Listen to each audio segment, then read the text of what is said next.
One step to success ಚಾನಲ್ಗೆ ತಮ್ಮೆಲ್ಲರಿಗೆ ಸ್ವಾಗತ. ಸ್ನೇಹಿತರೆ, 6ನೇ ಮತ್ತು 7ನೇ ತರಗತಿಯ LBA ಪ್ರಶ್ನೋತ್ತರಗಳಲ್ಲಿ ಇರ್ತಕ್ಕಂತಹ ಗ್ರಾಮರ್ ಪಾರ್ಟ್ನ ಮುಗಿಸಿದ್ದೀನಿ. ಸೊ ಇವತ್ತಿನಿಂದ ನಿಮಗೆ 8ನೇ ತರಗತಿಯ ಇಂಗ್ಲೀಷ್ LBA ಗ್ರಾಮರ್ ಪಾರ್ಟ್ನ ನೋಡ್ತಾ ಹೋಗೋಣ. ಯಾರೆಲ್ಲ ಹೊಸದಾಗಿ ನನ್ನ ಚಾನಲಲ್ಲಿ ನೋಡ್ತಾ ಇದ್ದರೆ ಸಬ್ಸ್ಕ್ರೈಬ್ ಮಾಡ್ಕೊಳ್ಳಿ. ಪಕ್ಕದಲ್ಲಿ ಇರ್ತಕ್ಕಂತಹ ಬೆಲ್ ಬಟನ್ ಮೇಲೆ ಪ್ರೆಸ್ ಮಾಡಿದರೆ ನಾನು ಮಾಡಿದ ಮೊದಲ ವಿಡಿಯೋ ನಿಮಗೆ ಸೇರುತ್ತೆ ಅಂತ ತಿಳಿಸ್ತಾ ಇವತ್ತಿನ ಒಂದು ತರಗತಿಯನ್ನು ಸ್ಟಾರ್ಟ್ ಮಾಡೋಣ. ಸೊ LBA ಪ್ರಶ್ನೋತ್ತರಗಳು ಪ್ರತಿಯೊಂದು ಸಲ ನಾನು ವಿಡಿಯೋಲ್ಲೇ ಹೇಳುವ ಹಾಗೆ ವೆರಿ ಇಂಪಾರ್ಟೆಂಟ್. ನಿಮ್ಮ ಒಂದು ಕಾಂಪಿಟೇಟಿವ್ ಎಕ್ಸಾಮ್ಗೆ 80% ಏನು ಈ ಟೆಕ್ಸ್ಟ್ ಬುಕ್ಸ್ಗಳು ನಿಮಗೆ ಪಾತ್ರವಹಿಸುತ್ತೋ ಅಷ್ಟೇ ವೇಟೇಜ್ ಆಗಿ ನಿಮಗೆ LBA ಪ್ರಶ್ನೋತ್ತರಗಳು ತುಂಬ ಇಂಪಾರ್ಟೆಂಟ್ ಆಗಿರುತ್ತೆ. ಹಾಗಾಗಿ ಈ ವಿಡಿಯೋಸ್ಗಳನ್ನು ಮಿಸ್ ಮಾಡ್ಕೋಬೇಡಿ. ತುಂಬಾ ಒಂದು ವೇಟೇಜ್ ಕೊಡುತ್ತೆ. ಹಾಗಾಗಿ ನಿಮಗೆ ಹೇಳೋಕ್ಕಾಗಲ್ಲ, ನಾನು ಪ್ರತಿ ಸಲ ಹೇಳ್ತಾನೆ ಇರ್ತೀನಿ. LBA ಪ್ರಶ್ನೋತ್ತರಗಳು ನಿಮ್ಮ ಸ್ಮಾರ್ಟ್ ಸ್ಟಡಿಗೆ ವೆರಿ ವೆರಿ ವೆರಿ ಇಂಪಾರ್ಟೆಂಟ್ ಆಗಿರುತ್ತೆ. ನಾವು LBA ಪ್ರಶ್ನೋತ್ತರಗಳಲ್ಲಿ ಸಂಪೂರ್ಣವಾಗಿ ನೋಡೋದಿಲ್ಲ. LBA ಪ್ರಶ್ನೋತ್ತರಗಳಲ್ಲಿ ನಾವು ಗ್ರಾಮರ್ ಪಾರ್ಟ್ ಮಾತ್ರ ನೋಡ್ತಾ ಹೋಗ್ತೀವಿ, ಯಾಕಂದರೆ ಇದು ಕಾಂಪಿಟೇಟಿವ್ ಎಕ್ಸಾಮ್ಗೆ ಸಂಬಂಧಪಟ್ಟಂಥ ವಿಡಿಯೋ ಆಗಿರುತ್ತೆ. ಸೊ ಬನ್ನಿ ಇವತ್ತಿನ ತರಗತಿನ ಸ್ಟಾರ್ಟ್ ಮಾಡೋಣ. ಓಕೆ, ಸೊ ಯಾರೆಲ್ಲ ಹೊಸದಾಗಿ ನೋಡ್ತಾ ಇದ್ದೀರಲ್ವ, ನಿಮಗೆ 7ನೇ ಮತ್ತು 6ನೇ ತರಗತಿಯ ಒಂದು ವೀಡಿಯೋಸ್ಗಳು ಬೇಕಾಗಿದ್ದರೆ ನನ್ನ ಒಂದು ಮೇನ್ ಚಾನಲ್ ಏನು ನಿಮಗೆ ಪ್ರೊಫೈಲ್ ಕಾಣಿಸುತ್ತೆ ಅದರ ಮೇಲೆ ಕ್ಲಿಕ್ ಮಾಡಿದ್ರೆ ಮೇನ್ ಚಾನಲ್ಗೆ ಹೋಗ್ತೀರಾ. ಅಲ್ಲಿ ಪ್ಲೇ ಲಿಸ್ಟ್ ಮಾಡಿಟ್ಟಿದ್ದೀನಿ. ಕಂಟಿನ್ಯೂಸ್ ಆಗಿ ನಿಮಗೆ ಕ್ಲಾಸಸ್ಗಳು ಸಿಗ್ತಾ ಹೋಗುತ್ತೆ. 1 by 1 ನೋಡ್ತಾ ಹೋಗಿ ಸ್ನೇಹಿತರೆ. ಸೊ ಸುಮಾರು ಒಂದು 5 ವಿಡಿಯೋಸಲ್ಲಿ 6ನೇ ತರಗತಿಯ LBA ಪ್ರಶ್ನೋತ್ತರ ಮುಗಿದು ಹೋಗಿದೆ. 7th ಕ್ಲಾಸ್ದಂತೂ 4 ವಿಡಿಯೋಗಳಲ್ಲಿ ಸಂಪೂರ್ಣವಾದಂತಹ ಒಂದು ಏನು LBA ಪ್ರಶ್ನೋತ್ತರಗಳು ಮುಗಿದೋಗಿದೆ. ಹಾಗಾಗಿ ವೆರಿ ಇಂಪಾರ್ಟೆಂಟ್. ಒಂದು 15ರಿಂದ 20 ನಿಮಿಷದಲ್ಲಿ ನಿಮಗೆ LBA ಪ್ರಶ್ನೋತ್ತರ ಒಂದು ದಿನದಲ್ಲಿ ಒಂದು 15ರಿಂದ 20 ನಿಮಿಷ ನೀವು ಸ್ಪೆಂಡ್ ಮಾಡಿದ್ರೆ ಸಾಕು. ಇಡೀ 6ರಿಂದ 10ನೇ ತರಗತಿಯ LBA ಪ್ರಶ್ನೋತ್ತರಗಳು ನಿಮಗೆ ಕಂಟಿನ್ಯೂಸ್ ಆಗಿ ಕೊಡ್ತಾ ಹೋಗ್ತಾ ಇದ್ದೀನಿ. ತುಂಬ ಚೆನ್ನಾಗಿ ವಿಡಿಯೋಸ್ಗಳು ಬರ್ತಾ ಇದೆ. ಒಳ್ಳೆ ಕಮೆಂಟ್ಸ್ಗಳು ಕೂಡ ನೀಡ್ತಾ ಇದ್ದೀರಾ. ನಿಮ್ಮೆಲ್ಲರಿಗೂ ಕೂಡ ಅಭಿನಂದನೆಗಳನ್ನು ಸಲ್ಲಿಸ್ತಾ ಸೊ ಬನ್ನಿ ಇವತ್ತಿನ ತರಗತಿನ ಸ್ಟಾರ್ಟ್ ಮಾಡೋಣ. ನೋಡಿ, 8ನೇ ತರಗತಿಯ ಫಸ್ಟ್ ಲೆಸನ್ ಇದಾಗಿರುತ್ತೆ. Unit 1 a day in the ashram ಅಂತಕ್ಕಂಥದ್ದು. ಓಕೆನಾ? ಸೊ ಬನ್ನಿ ನೋಡ್ತಾ ಹೋಗೋಣ ಏನೆಲ್ಲ ಗ್ರಾಮರ್ ಪಾರ್ಟ್ ಇದೆ ಅಂತ. ಸೊ ಇಲ್ಲಿನೇ ಅವ್ರು ಹೇಳಿದ್ದಾರೆ. ಸೊ ನೋಡಿ, ಇಲ್ಲಿ ಟೆಕ್ಸ್ಟ್ಫುಲ್ಲು ಇದೆ ಮತ್ತು ನಾನ್ ಟೆಕ್ಸ್ಟಲ್ ಕೂಡ ಇದೆ. ಅಂತಂದರೆ ಲೆಸನ್ಗೆ ಸಂಬಂಧಪಟ್ಟಿರೋಕ್ಕಿಂತ ಇಲ್ಲಿ ಗ್ರಾಮಟಿಕಲ್ ಜಾಸ್ತಿ ಇದೆ. ಇಲ್ಲಿ ನೋಡ್ತಾ ಇದ್ದಾರೆ ನೋಡಿ, ಯೂಸ್ ಆಫ್ ಪ್ರಿಫಿಕ್ಸ್ ಆಗಿರ್ಬೋದು, ಸಫಿಕ್ಸ್ ಆಗಿರ್ಬೋದು, parts of speech, article, opposites, choose words, vowel sounds ಎಲ್ಲವನ್ನು ಕೊಟ್ಟಿದ್ದಾರೆ. ಓಕೆ, ಸೊ ಈ ಒಂದು ವಿಡಿಯೋನೇ ಲೆಂತಿ ಆಗ್ಬೋದು ಅನ್ಕೋತೀನಿ. ಈ ಒಂದು ಲೆಸನ್ ಒಂದೇ ವಿಡಿಯೋಲಿ ಮುಗುತ್ತೆ ಸ್ನೇಹಿತರೆ. ತುಂಬ ಚೆನ್ನಾಗಿ ಕೊಟ್ಟಿದ್ದಾರೆ. ವೆರಿ ಈಸಿಯಾಗಿ ಕೊಟ್ಟಿದ್ದಾರೆ. ಯಾವ್ದು ನಿಮಗೆ ಬರಲ್ವಲ್ಲ ಅದನ್ನು ನೋಟ್ ಮಾಡಿಟ್ಕೊಳ್ಳಿ. ಈಸಿ ಆಗಿರೋದು ನೀವು ನೋಟ್ ಮಾಡ್ಕೊಳ್ಳೋ ಅವಶ್ಯಕತೆ ಇಲ್ಲ. ಅಥವಾ ಸ್ಕ್ರೀನ್ಶಾಟ್ ತೆಗೆದು ಇಟ್ಕೊಳ್ಳಿ. ಇಲ್ಲಿರ್ತಕ್ಕಂಥದ್ದೇ ಡೈರೆಕ್ಟಾಗಿ ಕ್ವಶನ್ಸ್ ಆಗುತ್ತೆ ಅನ್ನೋದು ನಿಮಗೆ ನೆನಪಿದ್ರೆ ಸಾಕಾಗುತ್ತೆ. ಓಕೆನಾ? ಸೊ ಬನ್ನಿ ಒಂದು ಫಸ್ಟ್ ಕ್ವಶನ್ ಏನಿದೆ ಅಂತ ನೋಡ್ತಾ ಹೋಗೋಣ. Identify the parts of speech of the underline word ಅಂತ ಕೊಟ್ಟಿದ್ದಾರೆ. ಸೊ ಇಲ್ಲಿರ್ತಕ್ಕಂತಹ ಒಂದು ನೋಡಿ, ಅಂಡರ್ಲೈನ್ ಮಾಡಿದಂತಹ ವರ್ಡು ಯಾವ ಒಂದು ಪಾರ್ಟ್ಸ್ ಆಫ್ ಸ್ಪೀಚಲ್ಲಿ ಬರುತ್ತೆ ಅಂತಕ್ಕಂಥದ್ದನ್ನು ನಾನು ನೋಡ್ತಾ. ಓಕೆ, ಸೊ ಫಸ್ಟ್ ಕ್ವಶನ್ ಏನಿದೆ, ಇಂಡಿಯಾ ಈಸ್ ಮೈ ಕಂಟ್ರಿ ಅಂತ ಕೊಟ್ಟಿದ್ದಾರೆ. ಸೊ ಫಸ್ಟ್ ಕ್ವಶನ್ ಏನಿದೆ ಸ್ನೇಹಿತರೆ, ಇಂಡಿಯಾ ಈಸ್ ಮೈ ಕಂಟ್ರಿ ಅಂತ ಕೊಟ್ಟಿದ್ದಾರೆ. ಸೊ ಅದರಲ್ಲಿ ಇಂಡಿಯಾಗೆ ಅವರು ಅಂಡರ್ಲೈನ್ ಮಾಡಿದ್ದಾರೆ. ಸೊ ಇಂಡಿಯಾ ಅಂತಕ್ಕಂಥದ್ದು ಯಾವ ಪಾರ್ಟ್ಸ್ ಆಫ್ ಸ್ಪೀಚ್ ಆಗಿದೆ ಅಂತಕ್ಕಂಥದ್ದು. ಬನ್ನಿ ಆಪ್ಷನ್ಸ್ನ ನೋಡ್ತಾ ಹೋಗೋಣ. ಇದೊಂದು ವರ್ಬ, ಪ್ರನೌನ್, ನೌನ್, ಕಂಜಕ್ಷನ್ ಅಂತ ಕೊಟ್ಟಿದ್ದಾರೆ. ಸ್ನೇಹಿತರೆ, ಪಾರ್ಟ್ಸ್ ಆಫ್ ಸ್ಪೀಚಲ್ಲಿ ಇಂಡಿಯಾ ಅಂತಕ್ಕಂಥದ್ದು ಒಂದು ನೌನ್ ಆಗುತ್ತೆ. ಓಕೆನಾ? ನಾಮಪದವಾಗಿದೆ ಅಲ್ವಾ? ಸೊ ಭಾರತ ಅಂತಕ್ಕಂಥದ್ದು ಒಂದು ನಾಮಪದ, ಹೆಸರನ್ನು ಸೂಚಿಸ್ತಕ್ಕಂತಹ ಎಲ್ಲ ಒಂದು ಪದಗಳಿಗೆ ನಾವು ನಾಮಪದ ಅಂತ ಕರಿತೀವಿ, ನೌನ್ ಅಂತ ಕರಿತೀವಿ. ಸೊ ಹಾಗಾಗಿ ಇಂಡಿಯಾ ಅಂತಕ್ಕಂಥದ್ದು ನೌನ್ ಆಗುತ್ತೆ. ಸೊ ಎರಡನೇ ಪ್ರಶ್ನೆ ನೋಡಿ, he is my best friend. He is my best friend. ಇದು ವರ್ಬ, ಪ್ರನೌನ್, ನೌನ್, ಕಂಜಕ್ಷನ್ ಅಂತ ಕೊಟ್ಟಿದ್ದಾರೆ. So he is my best ಫ್ರೆಂಡಲ್ಲಿ ಹೀಗೆ ಅಂಡರ್ಲೈನ್ ಮಾಡಿದ್ದಾರೆ. ಸೊ ಹೀ ಅಂತಕ್ಕಂಥದ್ದು ಏನಾಗಿದೆ ಅಂದರೆ ಪ್ರನೌನ್ ಆಗಿದೆ. ನೋಡಿ, ನೌನ್ ಮತ್ತು ಪ್ರನೌನಲ್ಲಿ ಏನು ಡಿಫ್ರೆನ್ಸ್ ಇರುತ್ತೆ ಅಂತ ಅಂದರೆ, ನೌನಲ್ಲಿ ನಾವು ನೇರವಾಗಿ ಅಲ್ಲಿರ್ತಕ್ಕಂತಹ ನಾಮಪದಗಳನ್ನು ನೋಡಿದ್ರೆ, ಪ್ರನೌನಲ್ಲಿ ನಾವೇನು ಮಾಡ್ತೀವಿ ಅಂದರೆ, ಫಾರ್ ಎಕ್ಸಾಂಪಲ್ ಯಾವುದಾದ್ರೂ ಒಂದು ಹೆಸರು ತಗೊಳ್ಳೋಣ. ಈಗ ಶರಣ್ ಅಂತ ಇದೆ ಅಂತ ಅಂದ್ಕೊಳ್ಳಿ. Sharan is a good boy and he is also talented. He is also, ನಾವು ಯಾರ ಬಗ್ಗೆ ಹೇಳ್ತಿದ್ದೀವಿ? ನಾವು ಅಗೇನ್ ಶರಣ್ ಬಗ್ಗೆನೇ ಹೇಳ್ತಿದ್ದೀವಿ. ಸೊ ಪದೇ ಪದೇ ಅದೇ ಹೆಸರು ಹೇಳೋದ್ರಿಂದ ಆ ಒಂದು ಸೆಂಟೆನ್ಸು ಒಂದು ಇನ್ಡಿಸಿಪ್ಲಿನ್ ಅನ್ನೋ ಆಗೋದ್ರಿಂದ ಏನು ಮಾಡ್ತೀವಿ ನಾವು ಆಗ ನೌನ್ನ ಬದಲಾಗಿ ಪ್ರನೌನ್ನ ಯೂಸ್ ಮಾಡ್ತೀವಿ. ಹೀ, ಶಿ, ಇಟ್ ಅಂತ ಯೂಸ್ ಮಾಡ್ತೀವಿ. ಸೊ ಅದನ್ನು ನಾವು ಪ್ರನೌನ್ ಅಂತ ಕರಿತೀವಿ. ಹಾಗಾಗಿ ಇಲ್ಲಿ ಹೀ ಈಸ್ ಮೈ ಬೆಸ್ಟ್ ಫ್ರೆಂಡ್. ಅದೇ ಇಲ್ಲೇನಾದರೂ ಸುರೇಶೋ ರಮೇಶೋ ಅಥವಾ ರಾಧಾನೋ ಅಂತ ನೇಮ್ ಬಂದಿದ್ರೆ ನೌನ್ ಆಗ್ತಿತ್ತು. ಆದರೆ ಇಲ್ಲಿ ಹಿ ಶಿ ಇಟ್ ಈ ಮೂರರಲ್ಲಿ ಯಾವುದೇ ಒಂದು ಬಂದರೂ ಕೂಡ ಅದೇನಾಗುತ್ತೆ, ಪ್ರನೌನ್ ಆಗುತ್ತೆ. ಓಕೆನಾ? ಎಕ್ಸ್ಪ್ಲೇನ್ ಅರ್ಥ ಆಗಿದೆ ಅಂತ ಅನ್ಕೋತೀನಿ. ಬನ್ನಿ ಮೂರನೇ ಪ್ರಶ್ನೆ ಏನಿದೆ ಅಂತ ನೋಡ್ತಾ ಹೋಗೋಣ. ನೋಡಿ ಸ್ನೇಹಿತರೆ, ನಾವು ಅಂಡರ್ಲೈನ್ ವರ್ಡ್ ಮಾತ್ರ ಅಬ್ಸರ್ವ್ ಮಾಡಬೇಕಾಗುತ್ತೆ. She writes a letter to her mother. She writes a letter to her mother ಅಂತ ಇದೆ. ಸೊ ಈ ಒಂದು ಸೆಂಟೆನ್ಸಲ್ಲಿ ರೈಟ್ಸ್ಗೆ ಅಂಡರ್ಲೈನ್ ಮಾಡಿದ್ದಾರೆ. ಸೊ ರೈಟ್ಸ್ ಏನಾಗಿದೆ ಅಂತ ವರ್ಬ್, ಪ್ರನೌನ್, ನೌನ್, ಕಂಜಕ್ಷನ್. ನೋಡಿ ಸ್ನೇಹಿತರೆ, ರೈಟ್ಸ್ ಬರೆಯುತ್ತಿದ್ದಾರೆ ಅಥವಾ ಅವಳ ತಾಯಿಗೆ ಪತ್ರವನ್ನು ಬರೆಯುತ್ತಿದ್ದಾಳೆ ಅನ್ನೋದು ಕನ್ನಡದಲ್ಲಾದರೆ ರೈಟ್ಸ್ ಅನ್ನೋದು ಏನಾಗುತ್ತೆ, ವರ್ಬ್ ಆಗುತ್ತೆ. ಎಸ್ ಕರೆಕ್ಟ್, ಏನಾಗುತ್ತೆ, ವರ್ಬ್ ಆಗುತ್ತೆ. ಯಾವುದೆಲ್ಲ ಶಬ್ದಗಳು ಕ್ರಿಯೆಗಳನ್ನು ಸೂಚಿಸುತ್ತವೆ ಅವೆಲ್ಲವೂ ಕೂಡ ವರ್ಬ್ ಆಗುತ್ತೆ. I am dancing, I am cooking, I am writing, I am reading, I am running, I am swimming. So ಎಲ್ಲೆಲ್ಲೆಲ್ಲ ವರ್ಕ್ಗಳನ್ನು ನಮಗೆ ಕಾಣಿಸುತ್ತೋ ಅದೆಲ್ಲವೂ ಏನಾಗುತ್ತೆ, ವರ್ಬ್ ಆಗುತ್ತೆ. ಸೊ ಅರ್ಥ ಆಗಿದೆ ಅನ್ಕೋತಾ ಹೋಗ್ತೀನಿ. ಎಲ್ಲರೂ ವಿಡಿಯೋಗೆ ಲೈಕ್ ಮಾಡ್ತಾ ಹೋಗಿ, ಅದ್ರ ಜೊತೆಗೆ ಹೈಪ್ ಮಾಡಿ ಪಾಯಿಂಟ್ಸ್ನ ನೀಡ್ತಾ ಹೋಗಿ. 4ನೇ ಪ್ರಶ್ನೆನ ನೋಡ್ತಾ ಹೋಗೋಣ. She quickly finished her homework. ನೋಡಿ, she quickly finished her homework. ಈ ಒಂದು ಸೆಂಟೆನ್ಸಲ್ಲಿ ಕ್ವಿಕ್ಲಿ ಅನ್ನೋದಕ್ಕೆ ಅವರು ಅಂಡರ್ಲೈನ್ ಮಾಡಿದ್ದಾರೆ. ಸೊ ಇದು ಯಾವ ಒಂದು ಪಾರ್ಟ್ಸ್ ಆಫ್ ಸ್ಪೀಚ್ ಆಗಿದೆ ಅಂತ. ಸೊ ವರ್ಬ, ಆಡ್ಜೆಕ್ಟಿವ, ನೌನ, ಆಡ್ವರ್ಬ ಅಂತ ಸ್ನೇಹಿತರೆ. ಸೊ ಕ್ವಿಕ್ಲಿ ಅಂತಕ್ಕಂಥದ್ದು ಒಂದು ಕ್ರಿಯೆಯು ಯಾವ ರೀತಿ ನಡೀತಿದೆ ಅಂತ ಹೇಳ್ತಿದ್ದಾರೆ. ಸ್ಲೋಲಿ ಆಗಿ ನಡೀತಿದೆಯಾ, ಫಾಸ್ಟ್ಲಿ ನಡೀತಿದೆಯಾ, ಕ್ವಿಕ್ಲಿ ನಡೀತಾ ಇದೆಯಾ ಅನ್ನೋದಕ್ಕೆ ನಾವು ಏನು ಮಾಡ್ತೀವಿ, ಅದು ವರ್ಬ್. ವರ್ಬ್ ಏನಿದೆ ಇಲ್ಲಿ, ಅವಳು ಒಂದು ಹೋಮ್ವರ್ಕ್ ಮಾಡ್ತಿದ್ದಾಳೆ. ಯಾವ ರೀತಿ ಮಾಡ್ತಿದ್ದಾಳೆ, ಕ್ವಿಕ್ಲಿ ಅಂತಕ್ಕಂಥದ್ದು. ಹಾಗಾಗಿ ಆಡ್ವರ್ಬ್ ಆಗಿದೆ ಸ್ನೇಹಿತರೆ. ಸೊ ವರ್ಕ್ ಹೆಂಗೆ ನಡೀತಾ ಇದೆ, ತುಂಬ ಫಾಸ್ಟಾಗಿ ನಡೀತಾ ಇದೆ. ಸೊ ಯಾವ ಕ್ರಿಯೆ ಪದದ ವಿಶೇಷಣೆ ತೋರಿಸುತ್ತಲ್ಲ, ಸೊ ಅದಕ್ಕೆ ನಾವು ಆಡ್ವರ್ಬ್ ಅಂತ ಕರಿತೀವಿ. ಸೊ ಹೋಮ್ವರ್ಕ್ ಮಾಡ್ತಿದ್ದಾರೆ, ಯಾವ ರೀತಿ ಮಾಡ್ತಿದ್ದಾರೆ, ಕ್ವಿಕ್ಲಿ ಮಾಡ್ತಿದ್ದಾರೆ. ಹಾಗಾಗಿ ಇದು ಆಡ್ವರ್ಬ್ ಆಗುತ್ತೆ. ಓಕೆ. ಸೊ ನೆಕ್ಸ್ಟ್ ನೋಡಿ, ಇಲ್ಲಿಗೆ ನಿಮಗೆ ಪಾರ್ಟ್ಸ್ ಆಫ್ ಸ್ಪೀಚ್ ಕ್ವಶನ್ ಮುಗಿಯಿತು. So second, choose the correct prefix of given words. Choose the correct prefix for a given words ಅಂತ ಕೊಟ್ಟಿದ್ದಾರೆ. ಇಲ್ಲಿ ನಾವು ಪ್ರಿಫಿಕ್ಸ್ನ ಆ್ಯಡ್ ಮಾಡಬೇಕಾಗತ್ತೆ. ಸೊ ಫಸ್ಟ್ ಕ್ವಶನ್ ನೋಡಿ, identify the correct prefix of the word is social. Social ಅಂತ ಏನಿದೆಯಲ್ವಾ, so ನಾವು ಇದಕ್ಕೆ ಯಾವ ಒಂದು ಪ್ರಿಫಿಕ್ಸ್ನ ಹಚ್ಚಬೇಕು ಅಂತಕ್ಕಂಥದ್ದು. ಓಕೆ. ಸೊ ನೋಡಿ, ಇಲ್ಲಿ ಆಪ್ಷನ್ಸ್ ಕೊಟ್ಟಿದ್ದಾರಾ? ಎಸ್, ಕೊಟ್ಟಿದ್ದಾರೆ. ನೋಡಿ ಆಪ್ಷನ್ ನೋಡ್ತಾ ಹೋಗೋಣ. ಫಸ್ಟಲ್ಲಿ ಆ್ಯಂಟಿ ಅಂತ ಇದೆ, ಬಿ ಅಲ್ಲಿ ರೀ ಇದೆ, ಸಿ ಅಲ್ಲಿ ನನ್ ಅಂತ ಇದೆ, ಅದಾದಮೇಲೆ ಡಿ ಅಲ್ಲಿ ಇನ್ ಅಂತ ಇದೆ. ಓಕೆ. ಸೊ ಯಾವುದಾಗುತ್ತೆ, ಆ್ಯಂಟಿ ಸೋಷಿಯಲ್. ನಾವು ಯಾವ ವರ್ಡ್ನ ಯೂಸ್ ಮಾಡಬೇಕಿಲ್ಲಿ, ಆ್ಯಂಟಿ ಸೋಷಿಯಲ್ ಅಂತಕ್ಕಂಥದ್ದು ಕರೆಕ್ಟಾದಂತಹ ಒಂದು ಪ್ರಿಫಿಕ್ಸ್ ಆಗಿರುತ್ತೆ. ಓಕೆ, ಆ್ಯಂಟಿ ಅಂತಕ್ಕಂಥದ್ದು. ನೋಡಿ, ನಿಮಗೆ ಗೊತ್ತಿರೋದನ್ನು ಸ್ಕಿಪ್ ಮಾಡಿ, ಯಾವುದು ಹೊಸದಾಗಿ ಕೇಳಿಸ್ಕೊತಾ ಇದ್ದೀರಾ, ಇಲ್ಲಿವರೆಗೂ ಓದೇ ಇಲ್ಲ ಅಂತಕ್ಕಂಥದ್ದನ್ನು ನೋಟ್ಸ್ ಮಾಡ್ಕೊಳ್ಳಿ. ಸೊ ಬನ್ನಿ 6ನೇ ಪ್ರಶ್ನೆ ನೋಡೋಣ. Identify the correct prefix for the word visible. Identify the correct prefix of the word visible ಅಂತ ಕೊಟ್ಟಿದ್ದಾರೆ. ಸೊ ವಿಸಿಬಲ್ಗೆ ಯಾವುದು ಒಂದು ಪ್ರಿಫಿಕ್ಸ್ ಕರೆಕ್ಟ್ ಆಗುತ್ತೆ ಅಂತಕ್ಕಂಥದ್ದು. ಸೊ ನೌನ್, ರೀ, ಅನ್, ಇನ್ ಅಂತ ಕೊಟ್ಟಿದ್ದಾರೆ. ಸೊ ಯಾವುದಾಗುತ್ತೆ ಫ್ರೆಂಡ್ಸ್, ವಿಸಿಬಲ್. ಅದಾದಮೇಲೆ ನಾವೇನಂತ ಕರಿತೀವಿ, ವಿಸಿಬಲ್ಗೆ ಇನ್ವಿಸಿಬಲ್ ಅಂತ ಕರಿತೀವಿ. ವಿಸಿಬಲ್ ಅಂದರೆ ಕಾಣಿಸುತ್ತೆ, ಇನ್ವಿಸಿಬಲ್ ಅಂದರೆ ಕಾಣಿಸೋದಿಲ್ಲ ಅನ್ನೋದಕ್ಕೆ. ಸೊ ಇಲ್ಲಿ ನೋಡಿ, ಇದಕ್ಕೆ ಡಿ ಸರಿಯಾದಂಥ ಉತ್ತರ ಆಗಿದೆ. ಓಕೆನಾ. ಸೊ ನೆಕ್ಸ್ಟ್ ಪ್ರಶ್ನೆ ನೋಡಿ, 7ನೇ ಪ್ರಶ್ನೆ, identify the correct prefix for word possible. ಇದು ತುಂಬ ಈಸಿ ಆಗಿದೆ. ನೋಡೋಣ, ಎಲ್ಲರೂ ವಿಡಿಯೋ ಪಾಸ್ ಮಾಡಿ ಕಮೆಂಟ್ ಮೂಲಕ ತಿಳಿಸಿ, ಪಾಸಿಬಲ್ಗೆ ಯಾವುದು ಪ್ರಿಫಿಕ್ಸ್ನ ನಾವು ಯೂಸ್ ಮಾಡಬೇಕು ಅಂತ. ಇಲ್ಲಿ ನೋಡಿ, ರೀ ಅಂತ ಕೊಟ್ಟಿದ್ದಾರೆ.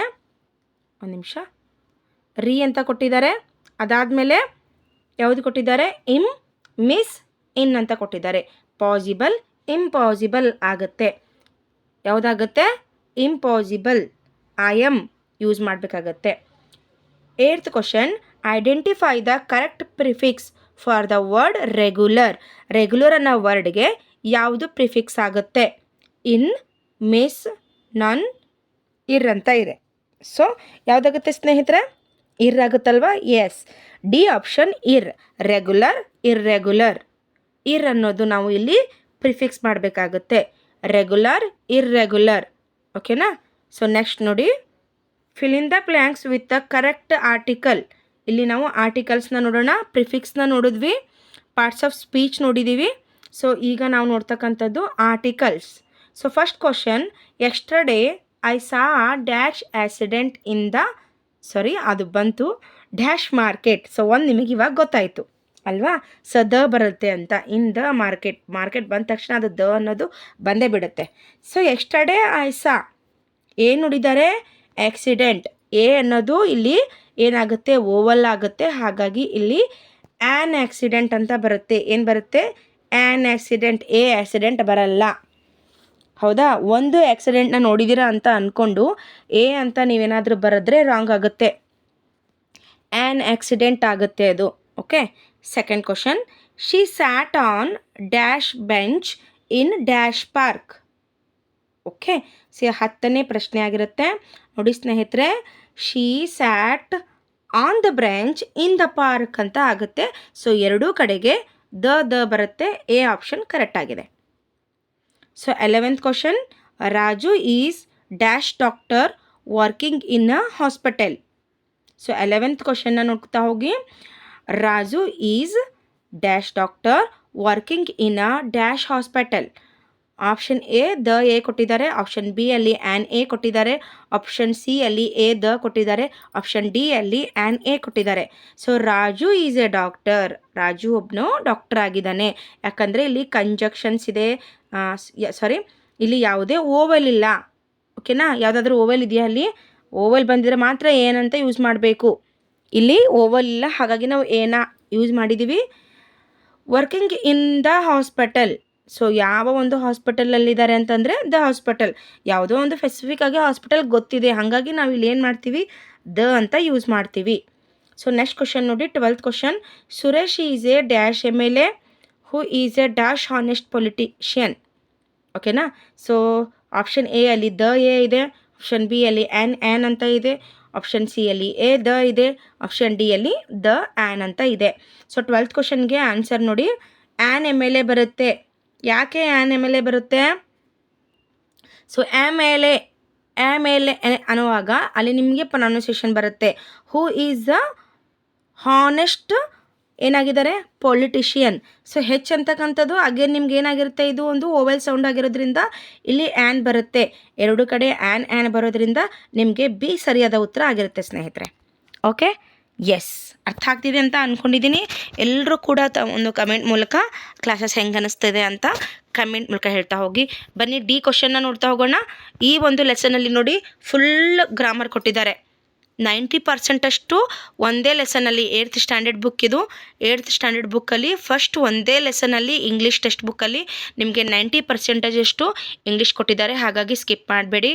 ನೋಡಿ ಡಿ ಕ್ವಶನ್ ಏನಿದೆ, choose the correct opposite for the underline word. ಎಲ್ಲೆಲ್ಲ ಅಂಡರ್ಲೈನ್ ಮಾಡಿದ್ದಾರೆ ಅದರ ಅಪೋಸಿಟ್ ವರ್ಡ್ನ ನಾವು ನೋಡ್ತಾ ಹೋಗ್ಬೇಕಾಗತ್ತೆ. ಓಕೆನಾ? ಸೊ ಫಸ್ಟ್ ಏನಿದೆ ನೋಡಿ, ನಾವು ಏನು ಮಾಡೋಣ ಅಂತಂದರೆ, ಸೊ ಡೈರೆಕ್ಟಾಗಿ ಏನು ವರ್ಡ್ನ ಅವ್ರು ಅಂಡರ್ಲೈನ್ ಮಾಡಿದಾರಲ್ವ ಅಲ್ಲಿ ಮಾತ್ರ ನೋಡ್ತಾ ಹೋಗೋಣ. ಇದರಿಂದ ನಮಗೆ ನಾವು ಬೇಗ ಕ್ಲಾಸಸ್ನ ಮುಗಿಸ್ಬೋದು. ಇಡೀ ಸೆಂಟೆನ್ಸ್ ಹೋಗ್ತರೆ ಲೇಟ್ ಆಗುತ್ತೆ. ಓಕೆ. ಸೊ ಅಂಡರ್ಲೈನ್ ವರ್ಡ್ ಮಾತ್ರ ನೋಡೋಣ, ಆಪ್ಷನ್ಸ್ ನೋಡೋಣ. ನೋಡಿ ಹೆವಿ ಅಂತ ಇದೆ. ಹೆವಿಗೆ ಅಪೋಸಿಟ್ ವರ್ಡ್ ಯಾವುದಾಗುತ್ತೆ? ಡಾರ್ಕ್, ಲೈಟ್, ಸ್ಟ್ರಾಂಗ್, ವೀಕ್ ಅಂತ ಕೊಟ್ಟಿದ್ದಾರೆ. ಸೊ ಸ್ನೇಹಿತರೆ, ಹೆವಿಗೆ ಕರೆಕ್ಟಾಗಿ ಯಾವುದಾಗುತ್ತೆ? ಲೈಟ್ ಅಂತ ಆಗುತ್ತೆ. ಓಕೆನಾ? Heavy, light. ಹೆವಿ ಅಂದರೆ ತುಂಬ ಭಾರ, ಲೈಟ್ ಅಂದರೆ ಏನಾಗುತ್ತೆ? ಹಗುರ ಆಗುತ್ತೆ. ಹಾಗಾಗಿ ಇದು ಕರೆಕ್ಟ್ ಆಗಿದೆ. ಸೊ ನೆಕ್ಸ್ಟ್ ನೋಡಿ, ಸ್ಟ್ರಾಂಗ್ ಅಂತ ಕೊಟ್ಟಿದ್ದಾರೆ. Okay. Raghunathan is a strong but he's brother is ಏನು? ಪೂರ್, ಡಲ್, ವೀಕ್, ಹಾರ್ಡ್ ಅಂತ ಕೊಟ್ಟಿದ್ದಾರೆ. ಸೊ ವೀಕ್ ಆಗಿರುತ್ತೆ. ಸ್ಟ್ರಾಂಗ್ನ ಒಂದು ಅಪೋಸಿಟ್ ವರ್ಡ್ ವೀಕ್ ಆಗುತ್ತೆ. ಎಸ್. ನೆಕ್ಸ್ಟ್ ಕ್ವಶನ್ ನೋಡಿ, some people walk fast and some others walk ಅಂತ ಕೊಟ್ಟಿದ್ದಾರೆ. ಸೊ ಫಾಸ್ಟ್ಗೆ ಯಾವುದು ಒಂದು ಅಪೋಸಿಟ್ ವರ್ಡ್ ಆಗಿರುತ್ತೆ ಅಂತ. ಸೊ ಫಾಸ್ಟ್ಗೆ ಕ್ವಿಕ್ಕ, ಸ್ಪೀಡ, ಹರಿ, ಸ್ಲೋ ಅಂತ ಕೊಟ್ಟಿದ್ದಾರೆ. ಸೊ ಫಾಸ್ಟ್ ಅಪೋಸಿಟ್ ವರ್ಡ್ ಏನಾಗುತ್ತೆ? ಸ್ಲೋ ಅಂತ ಆಗುತ್ತೆ ಅಲ್ವಾ? ಸೊ ನೋಡಿ ಲಾಸ್ಟು ಒಂದು ಕ್ವಶನ್ ಯಾವುದು 16th question, be good but not ಅಂತ ಕೊಟ್ಟಿದ್ದಾರೆ. ಸೊ ಗುಡ್ಗೆ ಈಸಿ ಕ್ವಶನ್, ಗುಡ್ಗೆ ಯಾವುದಾಗುತ್ತೆ? ಎಸ್, ಬ್ಯಾಡ್ ಅಂತ ಆಗುತ್ತೆ. ಇದೊಂದು ತುಂಬ ಈಸಿ ಆದಂಥ ಪ್ರಶ್ನೆ. ಸೊ ಬನ್ನಿ ನೆಕ್ಸ್ಟ್ ಏನಿದೆ, ಡೂ ಆ್ಯಸ್ ಡೈರೆಕ್ಟೆಡ್ ಅಂತ 1 ಮಾರ್ಕ್ಸ್ ಕೊಟ್ಟಿದ್ದಾರೆ. Fill in the blanks with the correct antonyms of the underline words ಅಂತ ಕೊಟ್ಟಿದ್ದಾರೆ. ಓಕೆನಾ? ಏನು ಕೊಟ್ಟಿದ್ದಾರೆ ಸ್ನೇಹಿತರೆ? Fill in the blanks with the correct antonyms of the underline words ಅಂತ ಕೊಟ್ಟಿದ್ದಾರೆ. Arjun was bold but Shakuni was dash.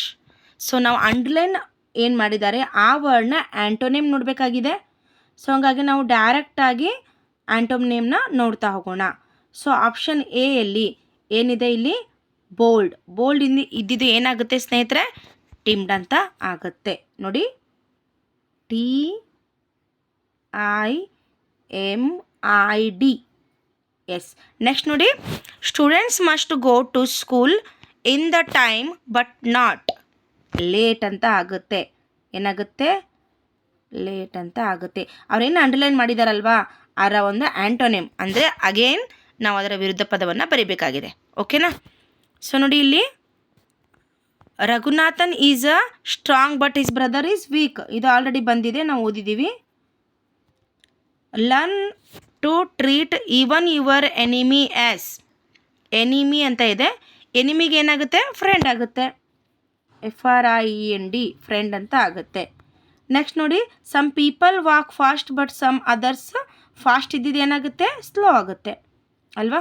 So ಮೇಲಿರೋದೇ ಬಂದಿದೆ ನೋಡಿ ಆಲ್ಮೋಸ್ಟ್. ನೋಡಿ, ಇಲ್ಲಿರ್ತಕ್ಕಂಥ ವರ್ಡ್ ಆಲ್ರೆಡಿ ಅವ್ರು ಕೊಟ್ಟಿದ್ದಾರೆ, ಇದನ್ನೇ ನಾವು ಅಲ್ಲಿ ಫಿಲ್ ಅಪ್ ಮಾಡಬೇಕಾಗಿತ್ತು. ಓಕೆ, ಸೊ ಬನ್ನಿ, ಫಾಲೋವಿಂಗ್ ಕ್ವಶನ್ ಅಂತ ಕೊಟ್ಟಿದ್ದಾರೆ. Yes, read the following description and select the appropriate descriptive word from the basket. Already ಬಾಸ್ಕೆಟಲ್ಲಿ ಅವರು ಆನ್ಸರ್ ಕೊಟ್ಟಿದ್ದಾರೆ, ಅದನ್ನೇ ನಾವು ಇಲ್ಲಿ ಫಿಲ್ ಅಪ್ ಮಾಡಬೇಕು. Making things by hand. Making things by hand ಅಂತಕ್ಕಂಥದ್ದು ಏನಾಗುತ್ತೆ ಅಂತ. ಓಕೆನಾ? ಹ್ಯಾಂಡ್ ವರ್ಕಾ, ಹೋಮ್ ವರ್ಕಾ, ಅಥವಾ ಹ್ಯಾಂಡಿ ವರ್ಕಾ, ಹೋಮ್ ವರ್ಕಾ, ಮಿಷನ್ ವರ್ಕಾ, ಕ್ಲಾಸ್ ವರ್ಕಾ. ನೋಡಿ, ಹ್ಯಾಂಡಿಂದ ಮಾಡಿದ್ರಿಂದ ಇದು ಹ್ಯಾಂಡಿ ವರ್ಕ್ ಆಗುತ್ತೆ, ಹಾಗಾಗಿ ಇದು ಆನ್ಸರ್ ಆಗುತ್ತೆ. A designer or an who make planes.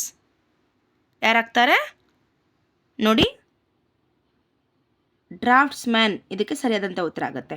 A group of singer singing hymns ಅಂತ ಕೊಟ್ಟಿದ್ದಾರೆ. ಸೊ ಏನಾಗುತ್ತೆ ಇದು? ಒಂದು ನಿಮಿಷ. Yes, C question. ನೋಡಿ, ನಾನು ಬೇಗ ಆನ್ಸರ್ನ ಮಾಡ್ತಾ ಹೋಗ್ತೀನಿ, ಆಫ್ಲೈನ್ ಕ್ಲಾಸಸ್ ಕೂಡ ಇರೋದ್ರಿಂದ. ಸೊ ನೆಕ್ಸ್ಟ್ ಕ್ವಶನ್ ನೋಡಿ, a person who is not able to see. ಯಾವ ಒಬ್ಬ ಮನುಷ್ಯ ಕುರುಡ ಅಥವಾ ನೋಡ್ಲಿಕ್ಕೆ ಆಗ್ಲಾರ್ದಾಗ ನಾವೇನಂತ ಕರಿತೀವಿ? ಬ್ಲೈಂಡ್ ಅಂತ ಕರಿತೀವಿ ಅಲ್ವಾ? She is always here on time. ಅವಳಿಗೆ ಪಂಚ್ವಲ್ ಅಂತ ಕರಿತೀವಿ ನಾವು ಅಲ್ವಾ? ಸೊ ಟೈಮಿಗೆ ಕರೆಕ್ಟಾಗಿ ಇರೋರು ನಾವು ಪಂಚ್ವಲ್ ಅಂತ ಕರಿತೀವಿ. ಅವಳಿಗೆ ಪಂಚ್ವಲ್ ಆಗಿದ್ದಾಳೆ ಅಂತ. ನೋಡಿ, choose the countable nouns and uncountable nouns ಅಂತ ಇದೆಯಾ? ಅಥವಾ ಒಂದು ನಿಮಿಷ, choose the countable nouns from the each group. ನೋಡಿ, ಕೌಂಟೇಬಲ್ ಇರಬೇಕು. ಕೌಂಟೇಬಲ್ ಇರ್ತಕ್ಕಂಥ ನೌನನ್ನು ನಾವು ಚೂಸ್ ಮಾಡಬೇಕು. ಪೀಪಲ್, ಹೆಲ್ಪ್, ಹ್ಯಾಪಿ, ಮಿಲ್ಕ್ ಅಂತ ಇದೆ. ಸ್ನೇಹಿತರೆ, ನೀವಿಲ್ಲಿ ಯಾವುದನ್ನು ಕೌಂಟ್ ಮಾಡ್ಬೋದು? ಕೌಂಟ್ ಮಾಡೋದನ್ನು ನಾವು ಸೆಲೆಕ್ಟ್ ಮಾಡಬೇಕಾಗಿದೆ ಇಲ್ಲಿ, ಹಾಗಾಗಿ ನೆನ್ಪಿಟ್ಕೊಳ್ಳಿ. ಸೊ ಪೀಪಲ್ನ ನಾವು ಕೌಂಟ್ ಮಾಡ್ಬೋದು. ಹೆಲ್ಪ್ ಎಷ್ಟಿರುತ್ತೆ ಅಂತ ನೀವು ಕೌಂಟ್ ಮಾಡ್ತೀರಾ? ಇಷ್ಟು kg ಹೆಲ್ಪ್ ಮಾಡಿದೆ, ನಾನು ಅಷ್ಟು kg ಹೆಲ್ಪ್ ಮಾಡಿದೆ ಅಂತ. ಸೊ ಹಾಗಾಗಿ ಇದು ಆಗಲ್ಲ. ಹ್ಯಾಪಿ ಕೂಡ ನಾವು ಮಾಡಲಿಕ್ಕೆ ಆಗಲ್ಲ. ಮಿಲ್ಕ್ ಮಾಡ್ಬೋದು, ಲೀಟರ್ ಅಂತ, ಬಟ್ 1, 2 ಅಂತ ಕೌಂಟ್ ಮಾಡೋಕ್ಕಾಗಲ್ಲ. ಹಾಗಾಗಿ ಪೀಪಲ್ ಸರಿಯಾಗಿದೆ. ನೆಕ್ಸ್ಟ್ ನೋಡಿ, ಟ್ರುತ್, ಫ್ರೆಂಡ್ಸ್, ಏರ್, ಸ್ಟಾರ್ಸ್ ಅಂತ ಇದೆ. ನಮಗೆ ಸ್ಟಾರ್ನ ಕೌಂಟ್ ಮಾಡೋಕ್ಕಾಗಲ್ಲ, ಏರ್ ಕೂಡ ಮಾಡೋಕ್ಕಾಗಲ್ಲ, ಸತ್ಯ ಅಂತಕ್ಕಂಥದ್ದು ಕೂಡ ನಾವು ಕೌಂಟ್ ಮಾಡೋಕ್ಕಾಗಲ್ಲ. ಸೊ ಫ್ರೆಂಡ್ಸ್ನ ಕೌಂಟ್ ಮಾಡ್ಬೋದು. ಕಾಫಿ, ರೈಸ್, ಟೇಬಲ್, ಆಯಿಲ್ ಅಂತ ಇದೆ ಸ್ನೇಹಿತರೆ. ಸೊ ನೋಡಿ, ರೈಸು ಎಷ್ಟು kg ಅಂತ ನಾವು ಹೇಳ್ಬೋದು, ಕಾಫಿ ಕೂಡ ಎಷ್ಟು kg ಅಂತ ಹೇಳ್ಬೋದು, ಆಯಿಲ್ ಕೂಡ ಎಷ್ಟು ಲೀಟರ್ ಅಂತ ನಾವಿಲ್ಲಿ ಹೇಳ್ಬೋದು. ಬಟ್ ಟೇಬಲ್ನ ಕೌಂಟ್ ಮಾಡೋಕ್ಕಾಗಲ್ಲ. ಓಕೆನಾ? ಅವ್ರು ಕೊಟ್ಟಿರೋದ್ರಲ್ಲಿ ನಾವು ಸೆಲೆಕ್ಟ್ ಮಾಡಬೇಕಲ್ವಾ? ನೀವು ಹೇಳ್ಬೋದು, ಮೇಡಮ್ ಟೇಬಲ್ 1, 2 ಅಂತ ಮಾಡ್ಬೋದಲ್ಲ ಅಂತ ಹೇಳ್ಬಿಟ್ಟು. ಬಟ್ ಇವ್ರ ಆನ್ಸರ್ ಅದನ್ನೇ ಕೊಟ್ಟಿದ್ದಾರೆ. ಓಕೆನಾ? ಸೊ ಕಾಫಿ ನಾವು ಕೌಂಟ್ ಮಾಡೋಕ್ಕಾಗಲ್ಲ. ರೈಸ್ ಒಂದೊಂದೇ ನಾವು ಅಗಳನ್ನ ತೊಗೊಂಡು ಅದನ್ನು ಕೌಂಟ್ ಮಾಡೋಕ್ಕಾಗಲ್ಲ, ಅನ್ಕೌಂಟೇಬಲ್ ಅದು. ಸೊ ಆಯಿಲ್ ಕೂಡ ನಾವು ಕೌಂಟ್ ಮಾಡಲಿಕ್ಕೆ ಆಗಂಗಿಲ್ಲ. ಸೊ ಇಲ್ಲಿರ್ತಕ್ಕಂಥದ್ದು ನಾವು ಟೇಬಲ್ನ ಏನು ಮಾಡ್ಬೋದು, ಕೌಂಟ್ ಮಾಡ್ಬೋದು ಅಲ್ವಾ. ಸೊ 1 ಟೇಬಲ್ ಇದೆ, 2 ಟೇಬಲ್ ಇದೆ, 3 ಟೇಬಲ್ ಇದೆ, 4 ಟೇಬಲ್ ಇದೆ ಅಂತ ಟೇಬಲ್ಸ್ನ ನಾವು ಕೌಂಟ್ ಮಾಡ್ಬೋದು. ಕಾಫಿ, ರೈಸ್, ಆಯಿಲ್ನ ಕೌಂಟ್ ಮಾಡಲಿಕ್ಕಾಗಲ್ಲ. ಕೌಂಟೇಬಲ್ ನಾವು ನೋಡ್ತಾ ಇದೀವಲ್ವಾ. ಎಸ್ ನೋಡಿ, ಸೌಂಡ್ ಇದೆ, ಅಡ್ವೈಸ್ ಇದೆ, ಕಾರ್ ಇದೆ, ನಾಲೆಜ್ ಇದೆ. ನಾವು ನಾಲೆಜ್ನ ಕೌಂಟ್ ಮಾಡ್ಬೋದಾ? ಮಾಡಲಿಕ್ಕಾಗಲ್ಲ. ಕಾರ್ನ ಎಸ್ ಮಾಡಬಹುದು, ಅಡ್ವೈಸ್ ಸೌಂಡ್ನ ಮಾಡಲಿಕ್ಕಾಗಲ್ಲ. ಸೊ ಹಂಗಾಗಿ ಆನ್ಸರ್ ಯಾವುದಾಗುತ್ತೆ ಇಲ್ಲಿ? ಕಾರ್ ಆಗುತ್ತೆ ಸ್ನೇಹಿತರೆ. ಕಾರ್ನ ನಾವು ಕೌಂಟ್ ಮಾಡ್ಬೋದು. 1 ಕಾರ್, 2 ಕಾರ್, 3 ಕಾರ್, 4 ಕಾರ್ ಅಂತ ಕೌಂಟ್ ಮಾಡ್ಬೋದು. ನಾಲೆಜ್, ಅಡ್ವೈಸ್ ಸೌಂಡ್ನ ನಾವು ಕೌಂಟ್ ಮಾಡಲಿಕ್ಕಾಗಲ್ಲ. ಎಸ್ ನೋಡಿ, ಫಾಲೋಯಿಂಗ್ ದ ಕ್ವಶನ್ಸ್ 2-3 ಮಾರ್ಕ್ಸ್ ಇದೆ, ಲೆಸನ್ ಸಂಬಂಧಪಟ್ಟಿದೆ. ಇದನ್ನು ಸ್ಕಿಪ್ ಮಾಡ್ತಾ ಇದ್ದೀನಿ. ಇಲ್ಲಿ ಯಾವುದೇ ಒಂದು ಗ್ರಾಮರ್ಗೆ ಸಂಬಂಧಪಟ್ಟಿಲ್ಲ ಸ್ನೇಹಿತರೆ. ಎಸ್ ನೋಡಿ ಎಸ್ ಇಲ್ಲಿ ನೋಡಿ ಏನು ಕೊಟ್ಟಿದ್ದಾರೆ.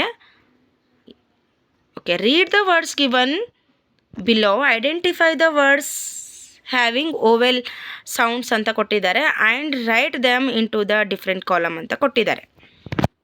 ಸೊ ನಿಮಗೆ ಏನು ಈ ಕಾಂಪಿಟೇಟಿವ್ ಎಕ್ಸಾಮ್ ಬರೆಯುವಾಗ ಏನು ಕೊಡೋದಿಲ್ಲ ಅಂತಂದರೆ ಸ್ನೇಹಿತರೆ,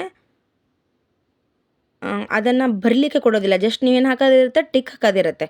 ಇದೆಲ್ಲ ಎಲ್ಲಿರುತ್ತೆ ಅಂತ ಅಂದರೆ ನಿಮಗೆ ಡಿಸ್ಕ್ರಿಪ್ಟಿವ್ ಇರುತ್ತಲ್ಲ, GPT ಒಂದೇ ಡಿಸ್ಕ್ರಿಪ್ಟಿವ್ ಇರೋದು. ಹೈಸ್ಕೂಲ್ ಆಗಲಿ ಅಥವಾ PSTR ಅಲ್ಲಿ ಅಥವಾ TET ಅಲ್ಲಿ ಇರೋದಿಲ್ಲ. ಓಕೆನಾ.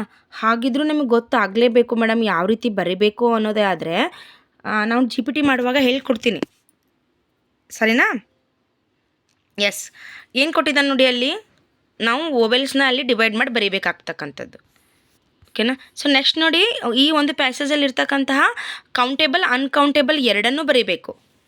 ಯಾವುದೆಲ್ಲ ಕೌಂಟೇಬಲ್ ಇದೆ, ಒಂದು ನಿಮಿಷ ಇದರ ಕರೆಕ್ಟಾಗಿ ಸೆಟ್ಟಿಂಗ್ ಮಾಡಿ ಇಟ್ಕೊಳ್ಳೋಣ. Yes, the students gathered for the class ಅಂತ ಕೊಟ್ಟಿದ್ದಾರೆ.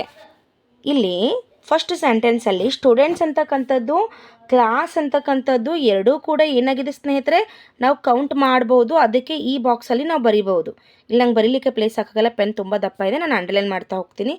ಇದೆಲ್ಲ ಏನಾಗಿದೆ ಸ್ನೇಹಿತರೆ, ಕೌಂಟೇಬಲ್ ಆಗಿದೆ. ಕ್ಲಾಸ್ ಆಗಿರ್ಬೋದು, ಸ್ಟೂಡೆಂಟ್ಸ್ನ ನಾವು ಕೌಂಟ್ ಮಾಡ್ಬೋದು. ಹೌದಾ. The being their science lesson, they used paper and pencil to make notes and worked with the samples for soil and water. After the lesson, they ate lunch and drank juice, enjoying the fresh air and sunshine in the spring day ಅಂತ ಕೊಟ್ಟಿದ್ದಾರೆ. ಈ ಒಂದು ಪ್ಯಾರಾಗ್ರಾಫಲ್ಲಿ ನಿಮಗೆ ನಾನು first countable ಹೇಳ್ತೀನಿ ನೋಡಿ. ಇಲ್ಲಿ lesson ಇದೆ, ನಾವು ಕೌಂಟ್ ಮಾಡಬಹುದು. ಅದಾದಮೇಲೆ ನೋಡಿ ಸ್ನೇಹಿತರೆ, ಪೆನ್ಸಿಲ್ ಇದೆ ಅಲ್ವಾ, ಸೊ ಪೆನ್ಸಿಲ್ ಕೂಡ ನಾವು ಕೌಂಟ್ ಮಾಡ್ಬೋದು. ಅದಾದಮೇಲೆ ನೋಡಿ ಲಂಚ್ ಇದೆ, ಸೊ ಲಂಚ್ 1 ಲಂಚ್ ಮಾಡಿದ್ದೀರಾ, 2 ಲಂಚ್ ಮಾಡಿದ್ದೀರಾ ಅಂತ ಕೌಂಟ್ ಮಾಡ್ಬೋದು. ಇನ್ನು ನಾವು ಅನ್ಕೌಂಟೇಬಲ್ಗೆ ಬಂದರೆ ನೋಡಿ, ಇದನ್ನು ರಬ್ ಮಾಡಿ ನಿಮಗೆ ಅನ್ಕೌಂಟೇಬಲ್ ಯಾವ ವರ್ಡ್ಸ್ ಇದೆ ಅಂತ ನೋಡ್ತಾ ಹೋಗೋಣ. ಇಲ್ಲಿ ಸಾಯಿಲ್ ಇದೆಯಲ್ವಾ, ಇದು ಅನ್ಕೌಂಟೇಬಲ್. ನಮ್ಮ ಸಾಯಿಲ್ ಆಗಲಿ ವಾಟರ್ ಆಗಲಿ ನಾವು ಕೌಂಟ್ ಮಾಡಲಿಕ್ಕಾಗಲ್ಲ, ಹಾಗಾಗಿ ಇದು ಅನ್ಕೌಂಟೇಬಲ್ ಆಗಿರುತ್ತೆ. ಏರ್ ಇದೆಯಲ್ವಾ, ಸೊ ಏರ್ ಕೂಡ ನಾವು ಅನ್ಕೌಂಟೇಬಲಲ್ಲಿ ಬರುತ್ತೆ. ಜ್ಯೂಸ್ ಕೂಡ ಅನ್ಕೌಂಟೇಬಲಲ್ಲಿ ಬರುತ್ತೆ. ಅದಾದಮೇಲೆ ಸನ್ಶೈನ್ ಎಲ್ಲಿದೆ, ಸನ್ಶೈನ್, ಇದನ್ನು ಕೂಡ ನಾವು ಕೌಂಟೇಬಲ್ ಮಾಡಲಿಕ್ಕಾಗಲ್ಲ. ಸೊ ಹಂಗಾಗಿ ಇವೆಲ್ಲ ಕೌಂಟೇಬಲ್ ಆ್ಯಂಡ್ ನಾನ್ ಕೌಂಟೇಬಲಲ್ಲಿ ಬರೀತಕ್ಕಂಥದ್ದು. Read the warning on each the picture below, match them with the meaning ಅಂತ ಕೊಟ್ಟಿದ್ದಾರೆ. ಓಕೆನಾ. ಸೊ ಫಸ್ಟ್ ನೋಡಿ ಏನಿದೆ ಅಂತ, ಸೊ ಮ್ಯಾಚ್ ಮಾಡ್ತಾ ಹೋಗೋಣ. ಇದನ್ನು ಕೂಡ GPTಯಲ್ಲಿ ಡಿಸ್ಕ್ರಿಪ್ಟಿವ್ ಇರೋರಿಗೆ ಕೊಡ್ತಾರೆ. ಯಾರು 6 to 8 ಟೀಚರ್ CET ಓದ್ತಾ ಇದ್ದೀರಾ, ನಿಮಗೆ ಇದು ಬರಬಹುದು. ಡಿಸ್ಕ್ರಿಪ್ಟಿವ್ ಅಲ್ಲಿ ಬರುತ್ತೆ, MCQಸಲ್ಲಿ ಬರಲ್ಲ. ಓಕೆ, ಸೊ ಬನ್ನಿ ನೋಡ್ತಾ ಹೋಗೋಣ ಏನೆಲ್ಲ ಕೊಟ್ಟಿದ್ದಾರೆ ಅಂತ ಒಂದು ಸ್ವಲ್ಪ ಸೂಕ್ಷ್ಮವಾಗಿ. ಯಾಕಂದರೆ ಇದು ಬ್ಲರ್ ಕಾಣಿಸ್ತಾ ಇದೆ ನಿಮಗೆ ಜೂಮ್ ಮಾಡಿರೋದ್ರಿಂದ. ಸ್ವಲ್ಪ ಇದನ್ನು ಕ್ಲಿಯರಾಗಿ, ಎಸ್ ನೋಡಿ ಇವಾಗ ಕಾಣಿಸ್ತಾ ಇದೆ ಅನ್ಕೋತೀನಿ. ಫಸ್ಟ್ ಏನು ಕೊಟ್ಟಿದ್ದಾರೆ, ಡು ನಾಟ್, ಕಾಣಿಸ್ತಾ ಇಲ್ವಾ ಅಲ್ವಾ ಅದು, ತಡೀರಿ ಒಂದು ನಿಮಿಷ. ಡು ನಾಟ್ ಬರ್ನ್ ಇಟ್ ಅಂತ ಕೊಟ್ಟಿದ್ದಾರೆ. Okay, do not burn it ಅಂತ ಕೊಟ್ಟಿದ್ದಾರೆ ಸ್ನೇಹಿತರೆ. ಇದು ಏನು ಕೊಟ್ಟಿದ್ದಾರೆ, ಡು ನಾಟ್ ಬರ್ನ್ ಇಟ್ ಅಂತ ಕೊಟ್ಟಿದ್ದಾರೆ. ಇದನ್ನು ಫಸ್ಟ್ಗೆ ಮ್ಯಾಚ್ ಮಾಡೋದು. ಒಂದು ನಿಮಿಷ ಪೆನ್ ತಗೊಳ್ಳೋಣ.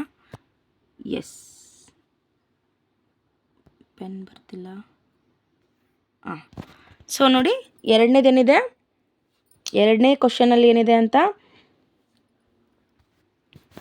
ಅದು ಕಾಣಿಸ್ತಾನೆ ಇಲ್ಲ. ಫ್ಲೋರ್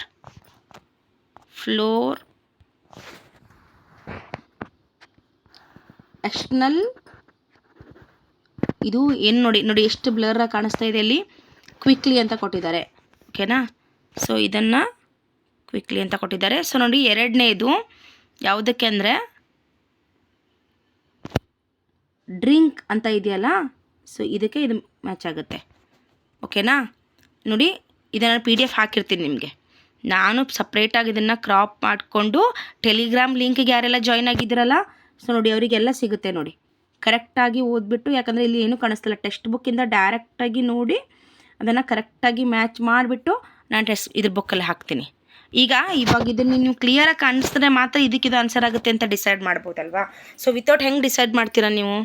ಹಾಗಾಗಿ ಇದನ್ನು ಕರೆಕ್ಟಾಗಿ ಸ್ಕ್ರೀನ್ಶಾಟ್ ಟೆಕ್ಸ್ಟ್ ಬುಕ್ಕಲ್ಲಿ ನೋಡಿ ಅದನ್ನು ಕರೆಕ್ಟಾಗಿ ಮ್ಯಾಚ್ ಮಾಡೋಣ. ಎಸ್ ನೋಡಿ, ಇದಾದಮೇಲೆ ನೋಡಿ ಏನಿದೆ, answer the following question 4 to 5 sentence ಅಂತ ಇದೆ, ಓಕೆನಾ. ಸೊ ನೆಕ್ಸ್ಟ್ ನೋಡಿ ಏನಿದೆ, ಫಾಲೋವಿಂಗ್ ಕ್ವಶನ್ಸ್ ಅಂತ ಇದೆ, ಇದು ಬೇಕಾಗಿಲ್ಲ. ಸೊ ನೋಡಿ ಪೋಯಮ್ ಬರುತ್ತೆ ಬ್ಯೂಟಿ ಅಂತ. ಇಲ್ಲಿಗೆ ಈ ತರಗತಿನ ಮುಗಿಸ್ತೀನಿ, ಯಾಕಂದರೆ 26 ಆಗಿದೆ. ಒಂದು ಲೆಸನ್ಗೆ ½ an hour ತೊಗೊಂಡಿದೆ. ಸೊ ನೀವು ಇದು ಸ್ಟಾರ್ಟ್ ಮಾಡಿದ್ರೆ 1 hour ಆಗುತ್ತೆ ಅಲ್ವಾ. ಸೊ ನೆಕ್ಸ್ಟಾಗಿ ತೊಗೊಳ್ಳೋಣ. ಇದು ಸೆಕೆಂಡ್ ಪೋಯಮ್ ಇದೆ, ಓಕೆನಾ. ಸೊ ಒಂದು ಲೆಸನ್ ಕಂಪ್ಲೀಟಾಗಿ 8ನೇ ತರಗತಿಯ ಫಸ್ಟ್ ಲೆಸನ್ ಗ್ರಾಮರ್ ಪಾರ್ಟ್ನ ನೋಡಿದ್ದೀವಿ. ಸೊ ಎಲ್ಲ ಸಂಪೂರ್ಣವಾದಂತಹ ಮಾಹಿತಿನ ನಿಮಗೆ ಕೊಟ್ಟಿದ್ದೀನಿ. ಈ ಒಂದು ಫಿಲ್ ಇನ್ ದ ಬ್ಲ್ಯಾಂಕ್ಸ್ನ ಕರೆಕ್ಟಾಗಿ ಸ್ಕ್ರೀನ್ಶಾಟ್ ತೆಗೆದು ಅದನ್ನು ಮ್ಯಾಚ್ ಮಾಡಿ ನಿಮ್ಮ ಒಂದು ಟೆಲಿಗ್ರಾಮ್ ಲಿಂಕಿಗೆ ಜಾಯ್ನ್ ಆಗಿ. ಕಂಪಲ್ಸರಿ ಡಿಸ್ಕ್ರಿಪ್ಷನ್ ಬಾಕ್ಸಲ್ಲಿ ಇರುತ್ತೆ ಇದರ ಫುಲ್ PDF 8th ತರಗತಿ ಮತ್ತು 7th ಮತ್ತು 6th 10th ಫುಲ್ ಹಾಕಿದ್ದೀನಿ. ಆ PDFಸ್ಗಳನ್ನು ತೊಗೊಳ್ಳಿ. ಆನ್ಸರ್ ಕೀ ಕೂಡ ಇರುತ್ತೆ, ಅದ್ರ ಜೊತೆಗೆ ನಿಮಗೆ PDF ಸಿಗುತ್ತೆ, ಎರಡೂ ಕೂಡ ಸಿಗುತ್ತೆ. ಸೊ ಇವತ್ತಿನ ತರಗತಿ ಹೇಗೆಲ್ಲ ಅನ್ನಿಸ್ತು ಅಂತ ಕಮೆಂಟ್ ಮೂಲಕ ತಿಳಿಸ್ತಾ ಹೋಗಿ. ಯಾವ ರೀತಿ ನನ್ನ ತರಗತಿಗಳು ನಿಮಗೆ ಉಪಯೋಗ ಆಗ್ತಾ ಇದೆಯಾ ಅದರ ಬಗ್ಗೆ ಕೂಡ ತಿಳಿಸಿ. ಏನೇ ಡೌಟ್ಸ್ ಇದ್ದರೂ ಕೂಡ ಕೇಳಿ. ಯಾರೆಲ್ಲ ಕಾಂಪಿಟೇಟಿವ್ ಎಕ್ಸಾಮ್ಗೆ ರೆಡಿ ಆಗ್ತಿದ್ದಾರೆ, PSTR ಇರ್ಬೋದು, TET HSTR ಯಾವುದೇ ಒಂದು ವಿದ್ಯಾರ್ಥಿಗಳಿರ್ಬೋದು, ನೀವೆಲ್ಲರಿಗೂ ಕೂಡ ಏನು ಮಾಡಬೇಕು, ಶೇರ್ ಮಾಡಬೇಕು. Thank you so much watching this video.